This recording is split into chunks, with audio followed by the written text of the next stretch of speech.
सारी बेबिया ने हाथ जोड़ के मेरी राम राम। आज आप चौथा अध्याय पढ़ांगे और चौथा अध्याय पढ़ने से पहला मेरी बेबिया ने सारिया ने एक बात और बताना चाहूँ हूँ। जो आप जल का लोटा लेके जावा नहीं बोला बाबा पे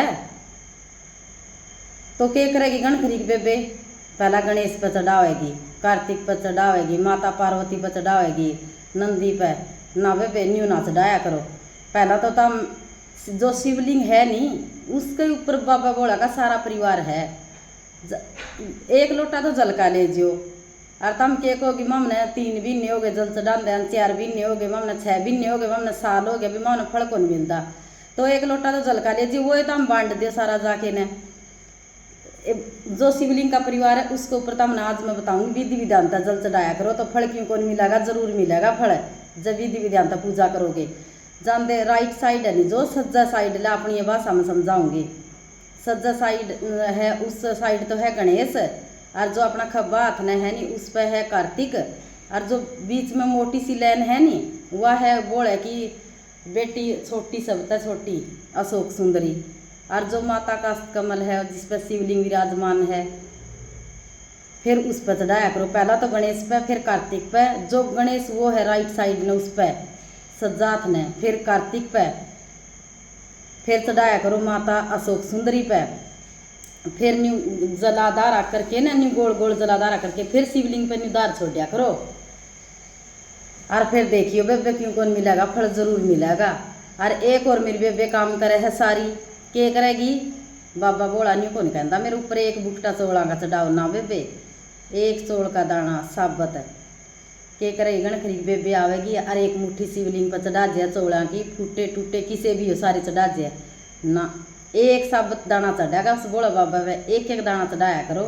उसे जिकर पानी चढ़ाओ नहीं, गणेश पे भी एक दाना, कार्तिक पे भी एक दाना, अशोक सुंदरी पे भी एक दाना, शिवलिंग पे भी एक दाना न्यू चौड़ चढ़ाया करो। गणेश पे तो जब चौड़ा का दाना चढ़ाओगे तो संतान में सुख मिलेगा, कार्तिक पे चढ़ाओगे तो अपन इसमें वृद्धि मिलेगी काम में, अशोक सुंदरी पर चढ़ाओगे सुख समृद्धि मिलेगी और जो शिवलिंग पर चौड़ा का दाना चढ़ाओ धन वे जो कुछ भी है सबकी में मिलेगा, बोला बाबा सब कुछ देवागा। तो आज आप चौथा अध्याय पढ़ा हाँ और ध्यान ला के सुनिया करो बेबे सारी बात है। और काल में तो हमने गौ माता के बारे में बतावा ही भाई जिसका जी करे तो दोख मारने जरूर आइयो गौ माता पाठ हमने दोख लगा गौ माता की। और जब हमने न्यू हो भाई हमने कौन बेरा की तोड़ जाओ की तोड़ नहीं तो हमने आज फ़ोन नंबर भी बता दी मैं 70 274 65 266। एक बार और बताऊँ 70 274 65 266। इस पर फ़ोन करके वैसे गौ माता पर दोख मारने खातर आज जी सारी मन्नत पूरी होएगी जो सच्चा मनता मानोगे। वह बात है माने तो गंगा माता ने, माने तो बहता पानी, मानोगे तो सबकी में है। एक करके अजमा के जरूर देखियो सारी तमन्या पूरी हो है। तो लती आपा चौथा अध्याय बोला हाँ राम राम।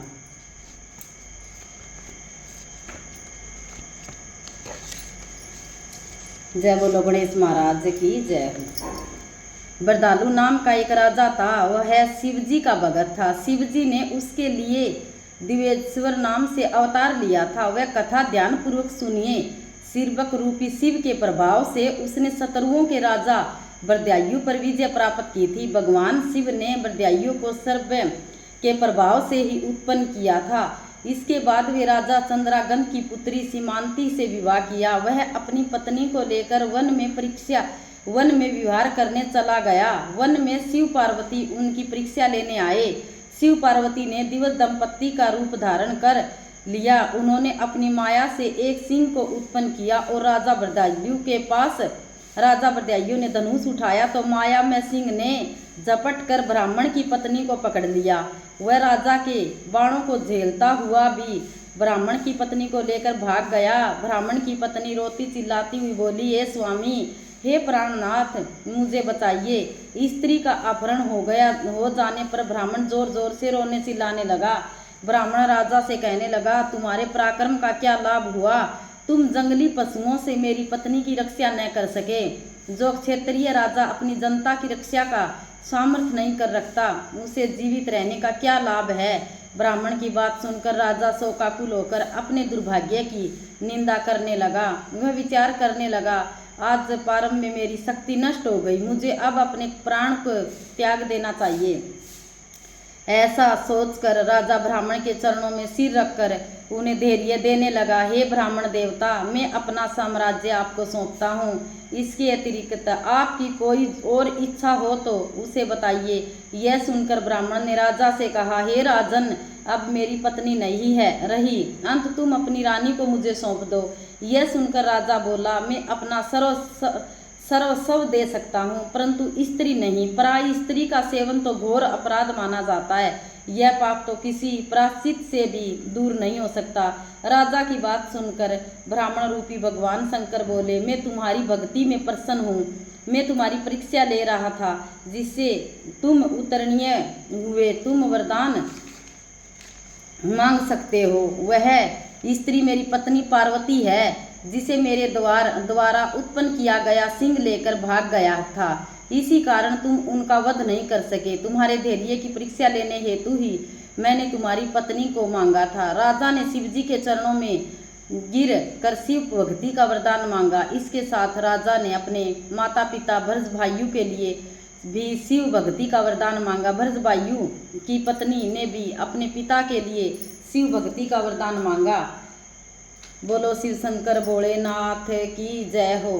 तो इसमें क्या आया भाई, पराई स्त्री, भाई उसका बारे में तो सपने में भी नहीं सोचना चाहिए।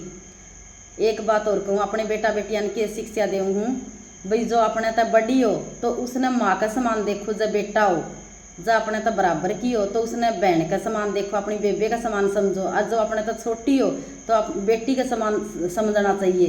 और मेरी बेटियां ने भी, बहना ने भी यही शिक्षा दी हूँ, जब तुमने कोई भी हो तरते बड़ा हो तो बाप का समान देखो, जब तरते छोटा बराबर का हो तो भाई का समान देखो, जो तरते छोटा हो तो बेटा का समान देखो।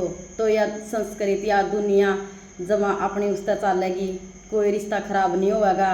और मेरी बहना में तो हाथ जोड़ के न यही कहना चाहूँ, राम राम।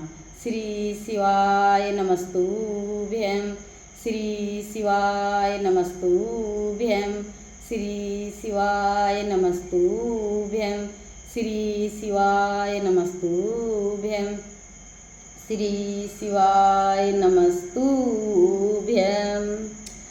धन्यवाद, शुक्रिया। हे बाबा भोलेनाथ, तेरा करोड़ों करोड़ों बार शुक्रिया, शुक्रिया, शुक्रिया। जय हो बाबा।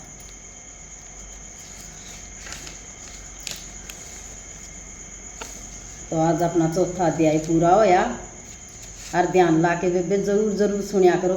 रोज़ आपने नई नई वीडियो सुनने मिलेगी, नए नए उपाय बताऊंगी, रोज़ नई नई बात बताऊंगी, नई नई कथा सुनाऊंगी। और ध्यान ला के रोज़ सुनिया करो, ठीक है।